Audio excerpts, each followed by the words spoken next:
Hi friends, இந்த வீடியோவில் நம்ம என்ன செய்தி பார்க்க போகிறோம்னா, கல்வி நிறுவனங்கள், மருத்துவமனைகள், பேருந்து நிலையங்கள் உள்ளிட்ட இடங்களில் சுற்றித் திரியும் தெருநாய்க்களை அப்புறப்படுத்துவது தொடர்பாக எடுத்த நடவடிக்கை என்ன என்பது பற்றி அறிக்கை அளிக்க தமிழ்நாடு மற்றும் புதுச்சேரி மாநில அரசுகளுக்கு சென்னை உயர்நீதிமன்றம் உத்தரவு பிறப்பித்துள்ளது.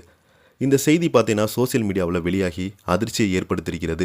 வாங்க என்ன தகவல், என்ன செய்தின்னு இந்த வீடியோவில் பார்க்கலாம். முதன்முறையாக நம்ம சேனலை பார்க்குறீங்கன்னா சப்ஸ்கிரைப் பண்ணாதவங்களாம் சப்ஸ்கிரைப் பண்ணிக்கோங்க.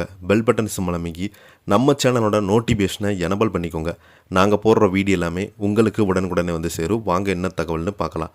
தெருநாய்க்களை கட்டுப்படுத்த என்ன நடவடிக்கை எடுத்திருப்பது என்று தமிழக அரசிடம் கேட்ட சென்னை ஐகோர்ட், கல்வி நிறுவனங்கள், மருத்துவமனைகள், பேருந்து நிலையங்கள் உள்ளிட்ட இடங்களில் அதிகமாக பார்த்தீங்கன்னா தெருநாய்க்கள் அப்புறப்படுத்துவது தொடர்பாக எடுத்த நடவடிக்கை என்ன என்பது பற்றி அறிக்கை அளிக்க தமிழ்நாடு மற்றும் புதுச்சேரி மாநில அரசுகளுக்கு சென்னை உயர்நீதிமன்றம் உத்தரவிட்டுள்ளது.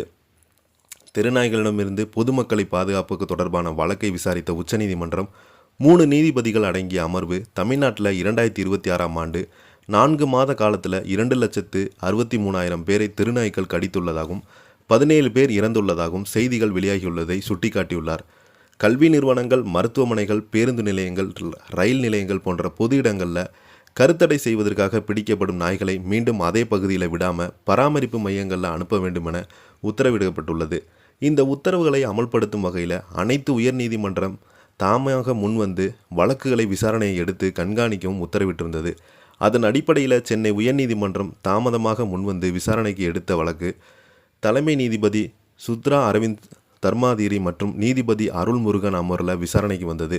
அப்போது உச்சநீதிமன்றம் உத்தரவை அமல்படுத்துவது தொடர்பாக 4 வாரங்களில் அறிக்கை தாக்கல் செய்ய வேண்டுமென தமிழ்நாடு மற்றும் புதுச்சேரி மாநில அரசுக்கு உத்தரவிட்ட நீதிபதிகள் விசாரணையை தள்ளி வைத்தாங்க. மேலும் கல்வி நிறுவனங்களில் சுற்றித் திரியும் நாய்களை அப்புறப்படுவதற்கு முன்னுரிமை அளிக்க வேண்டும் என அறிவித்துள்ளாங்க. இந்த செய்தி பார்த்தீங்கன்னா சோசியல் மீடியாவில் வெளியாகியிருக்கிறது. இந்த செய்தியை பற்றி நீங்கள் என்ன நினைக்கிறீங்க? கீழே உள்ள கமெண்ட் பாக்ஸில் மறக்காமல் பதிவிடுங்க. இந்த வீடியோ உங்களுக்கு பிடிச்சிருந்தா லைக் பண்ணுங்கள், ஷேர் பண்ணுங்கள். நன்றி, வணக்கம்.